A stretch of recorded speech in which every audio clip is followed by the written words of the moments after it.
bien sûr. Et le mois de décembre, on a eu ce qu'on appelle la bûche de Noël. Et ils sont venus un groupe de jeunes marocains, juifs et nous chrétiens.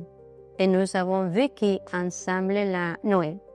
On a mangé la bûche de Noël, des cafés, des boissons, on a dansé, on a chanté, chant chrétien, chant musulman, on avait les sénawah, on a dansé.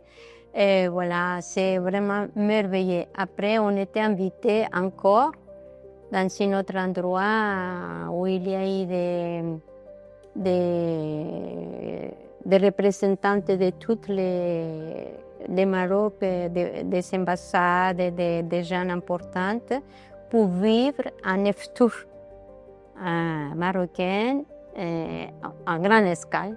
Et très bon, très très bon. Et puis, chaque fois qu'une de nos sœurs meurt, et qui sont connus pour beaucoup de Marocains et beaucoup de gens qui viennent, ils viennent toujours nous donner les condoléances. Et ils viennent à la messe, ils prient avec nous et ils sont là, ils nous accompagnent. Ça, ce sont des gestes très, très significatifs pour nous. Ça veut dire que ça compte. Notre présence dit quelque chose.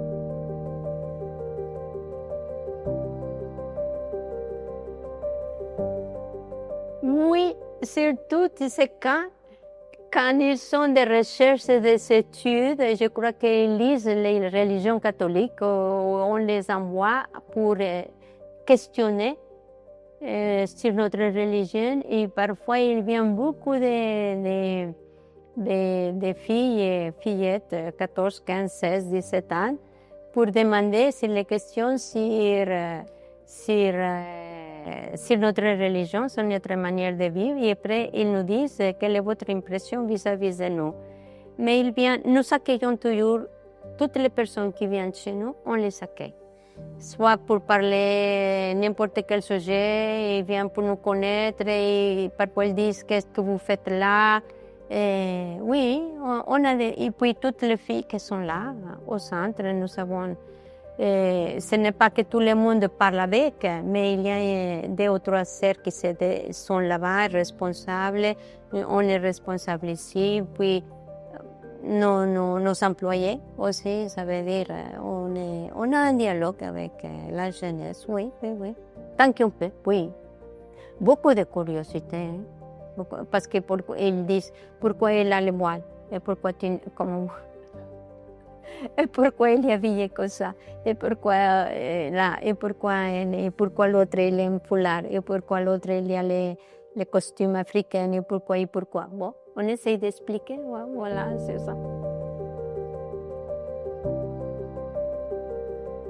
Essayez de retrouver les points où nous pouvons nous relationner, nous solidariser et surtout nous aimer avec le respect. Voilà.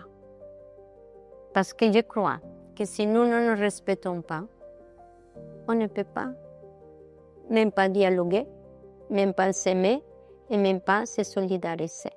S'il y a tout cela, on peut le faire.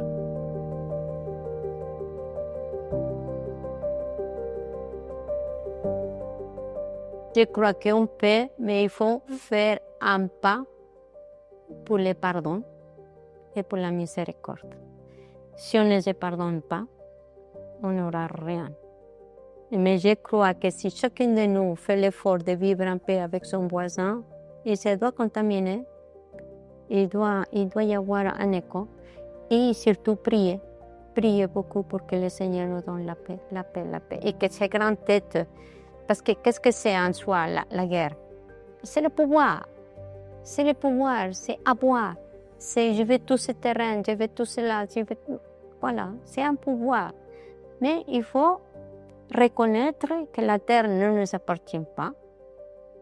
Voilà, et prier beaucoup pour que le Seigneur nous donne la paix. Voilà. Il faut prier. Prier, et sera possible.